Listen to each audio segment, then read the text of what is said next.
लोगों ने 21 का चैप्टर स्टार्ट कर रखा है।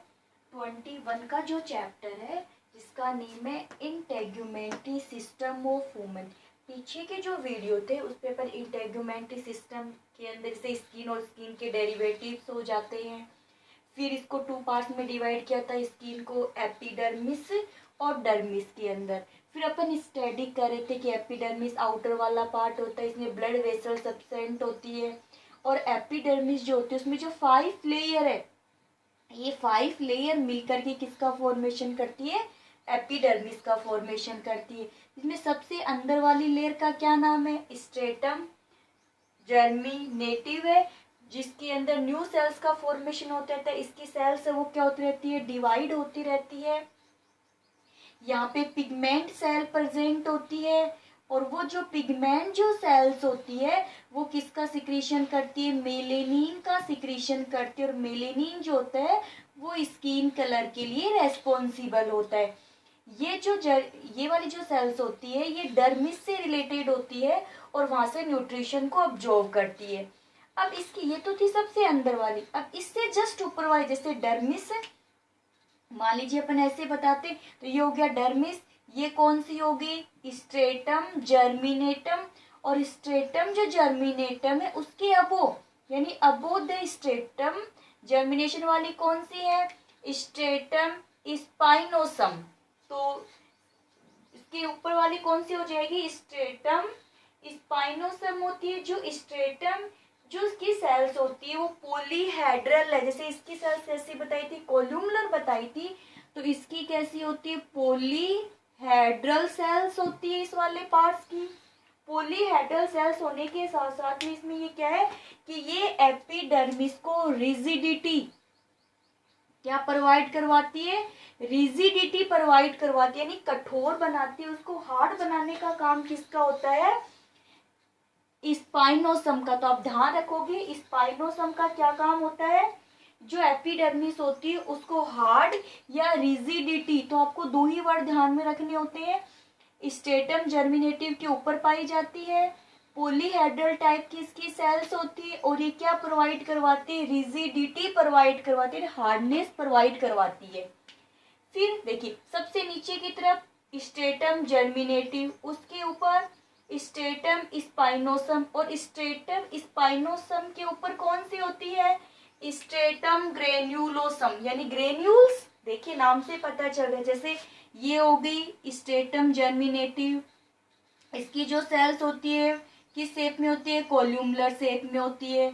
उसके ऊपर कौन सी होगी, पॉलीहेड्रल टाइप की हो गई ये। फिर इसके ऊपर कौन सी हो जाती है, ग्रेन्यूल्स की फॉर्म में पाई जाती है, ऐसे एक ग्रेन्यूल्स की लेयर प्रेजेंट होगी। तो जब ग्रेन्यूल्स की लेयर प्रेजेंट होती है तब उसका नाम क्या होता है, ग्रेन्यूलोसम होता है। और इसकी कितनी लेयर प्रेजेंट होती है, 5 to 6 लेयर प्रेजेंट होती है। अब इसकी जो साइटोप्लाज्म है, यहाँ की जो सेल्स होगी, सेल्स में क्या होगा, साइटोप्लाज्म। इसका जो साइटोप्लाज्म है उसके अंदर एक प्रोटीन पाया जाता है जिसका नाम है केरेटोहेलाइन।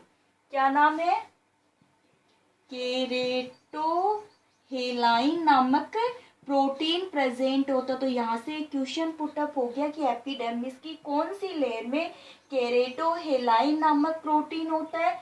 तो ग्रेनुलोसम वाला जो पार्ट होता है उसके सेल के साइटोप्लाज्म के अंदर एक स्पेसिफिक प्रोटीन होता है जिसका नाम है केरेटोहेलाइन प्रोटीन।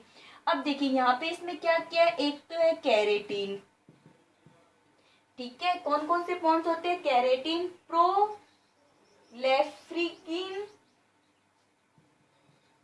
प्रोफेलग्रीन, क्या हो गया, प्रोफेलग्रीन और लोरीसीन। लोरीसीन क्या क्या, किरेटीन, प्रोलेफिग्रीन और लोरीसीन, ये मिलकर के किसका फॉर्मेशन करते हैं, केरेटोहेलाइन का फॉर्मेशन करते हैं, जो स्किन को मॉइस्चर बनाता है, स्किन को, यानी इसका इंपॉर्टेंस क्या होगा, एप्लीकेशन क्या होगा, स्किन को मॉइस्ट बनाने का काम किसका होता है, केरेटोहेलाइन का होता है, जो कौन सी लेयर के अंदर होता है, स्ट्रेटम ग्रेन्युलोसम वाली लेयर के अंदर प्रेजेंट होता है। चलिए फिर उसके बाद में इसके जस्ट ऊपर यानी ग्रेनुलोसम के ऊपर क्या होगी, लूसीडियम। अब देखिए लूसीडियम में क्या होता है, सबसे अंदर की तरफ, फिर उससे ऊपर तो यानी ग्रेनुलोसम ग्रेन्यूल्स की फॉर्म में पाई जाने वाली लेयर है, केरेटोहेलाइन प्रेजेंट होता है, और इसके जस्ट ऊपर कौन सी है, लूसीडियम है। कौन सी लेयर हो जाएगी, लूसीडियम। ये भी 3 से 4 लेयर में प्रेजेंट होती है। इसकी जो सेल होती है वो फ्लेट है। कैसी सेल्स होगी, फ्लेट। देखिए इसकी थी कोलुमलर, स्पाइनोसम की पॉलीहेड्रल थी, ये पार्टिकल्स की फॉर्म में पाई जा रही है, और इसकी जो सेल्स होगी वो कैसी होती है, फ्लेट, चपटी। कैसी होती है, फ्लेट होती है, नहीं चपटी फॉर्म के अंदर ये प्रेजेंट होती है। इसकी जो सेल्स होती है वो साथ में ही इस सेल, ये जो लूसीडियम वाली जो सेल्स है इसके साइटोप्लाज्म के अंदर क्या प्रेजेंट होता है, इलेडीन। क्या होगा, इलेडीन नामक सबस्टेंस प्रेजेंट होता है, जिसका फॉर्मेशन केरेटोहेलाइन के डिपोजिशन यानी केरेटोहेलाइन का जब ब्रेक डाउन हो जाता है, डिपोजिशन हो जाता है, वो छोटे छोटे टुकड़ों में टूट जाते हैं, तब वो किसका फॉर्मेशन करते हैं, इलेडीन का फॉर्मेशन किया जाता है। तो break down of the keratohyalin to form the eleidin, किसका फॉर्मेशन हो जाएगा, इले। तो ये भी अच्छा क्वेश्चन है यहाँ पे कि जो इलेडीन है उसका फॉर्मेशन किससे होता है, इलेडीन। इलेडीन का फॉर्मेशन किससे हो जाएगा, केरेटोहेलाइन के ब्रेकडाउन से इलेडीन का फॉर्मेशन हो जाता है। अब ये जो केरेटोहेलाइन के ब्रेकडाउन से हुआ है तो इसका जो न्यूक्लियस है वो डिस्ट्रॉय हो जाता है, जिसकी वजह से ये जो फ्लेट सेल्स है ये कैसे हो जाएगी, ट्रांसपेरेंट हो जाएगी। सेल कैसी हो जाती है, ट्रांसपेरेंट फॉर्म में दिखाई देती है जो सेल्स होती है वो। इसकी वजह से इसको बैरियर लेयर भी बोलते हैं। इस लेयर का क्या नाम हो जाएगा, बैरियर लेयर। बैरियर लेयर भी बोला जाता है। तो बैरियर लेयर कौन सी है, लूसीडियम वाली। इसमें इलेडीन प्रेजेंट होता है। इलेडीन किससे बनता है, केरेटोहेलाइन के ब्रेकडाउन से क्या बनता है, इलेडीन बनता है। अब ये बैरियर किसके लिए, वाटर के लिए। ये वाटर के लिए क्या होती है, इम्परमिएबल वाला पार्ट होता है।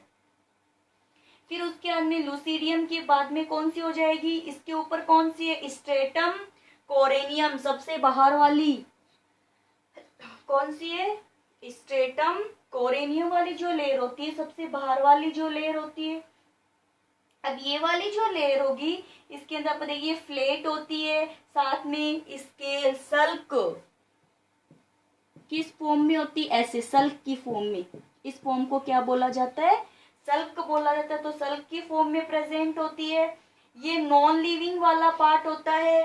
देखिए ये लिविंग था ना, तो ये कौन सा हो जाएगा, नॉन लिविंग वाला पार्ट है। यहाँ पे जो इलेडीन है, जो इलेडीन होगा ये कैसा हो जाएगा, ड्राई हो जाएगा। तो इलेडीन के ड्राई होने से ये कौन सी फॉर्म बन जाती है, नॉन लिविंग फॉर्म बन जाती है। इसके से एग्जांपल अपन देखते हैं, हॉर्न जो डोमेस्टिक एनिमल्स के जो सींग होते हैं, इसका एग्जांपल हो गया कीरेटिन। जैसे कीरेटिन प्रोटीन है ना, कीरेटिन जो प्रोटीन होते हैं अपने हेयर और नेल्स, तो ये सब किसके एग्जांपल है, कोरेनियम के एग्जांपल्स होते हैं। ये वाला जो पार्ट होती है इसकी थिकनेस अलग अलग होती है। जैसे अपने पहले भी बात की थी जब एपिडर्मिस की बात की थी कि जो प्लम और जो सॉल्व होते हैं वहां पर इनकी थिकनेस ज्यादा होती है।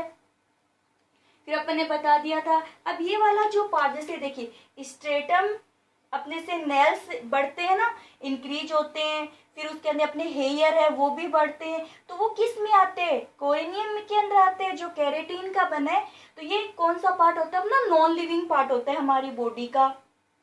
अब यहाँ से जो सेल्स होती है स्ट्रेटम जर्मिनेटिव की जो सेल्स होती है वो हमेशा डिवाइड होती रहती है, और डिवाइड और कहाँ खिसकती रहती है, ऊपर की तरफ खिसकती रहती है। कि बाय द वे अगर अपन इसको नाम देते, 1 नंबर पे ये 2 3 4 5 यानी 5 नंबर वाली जो लेयर है, ये क्या होती रहती है, इसे डिवाइड होती रहती है। और 5 नंबर डिवाइड होकर के कहाँ किस, यानी 5 किसको दे दिया मैंने, अब स्ट्रेटम जर्मिनेटिव जो सबसे अंदर वाली होती है।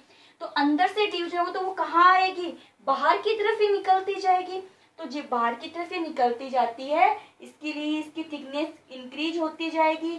फिर जो खराब जो पार्ट होंगे वो बॉडी से क्या होते जाएंगे, रिमूव होते जाएंगे, जिसकी वजह से ये वाली जो लेयर होती है ये स्किन की क्या करती है, सफाई भी करती है और बैक्टीरिया वगैरह से स्किन को क्या रखती है, प्रोटेक्ट भी रखती है। तो ये एपिडर्मिस की 5 लेयर थी, जहाँ पे मेन पॉइंट कहाँ आते हैं, फर्स्ट वाली मेन चलती है ग्रेन्युलोसम जो होती है, ये भी मेन है कि उसमें केरेटोहेलाइन प्रेजेंट होता है जो मॉइस्ट बनाए रखता है स्किन को। फिर केरेटोहेलाइन का जब ब्रेक डाउन हो जाता है तो लूसीडियम आ जाता है, इलेडीन पाया जाता है, इसको बैरियर भी बोलते हैं जो वाटर के लिए इम्परमिएबल बनती है। लूसीडियम के ऊपर कौन से कोरेनियम होती है जो सबसे बाहर वाली लेयर होती है, नॉन लिविंग वाली फॉर्म होती है। कीरेटिन प्रोटीन होता है, हेयर और नेल्स एग्जाम्पल हो जाते हैं।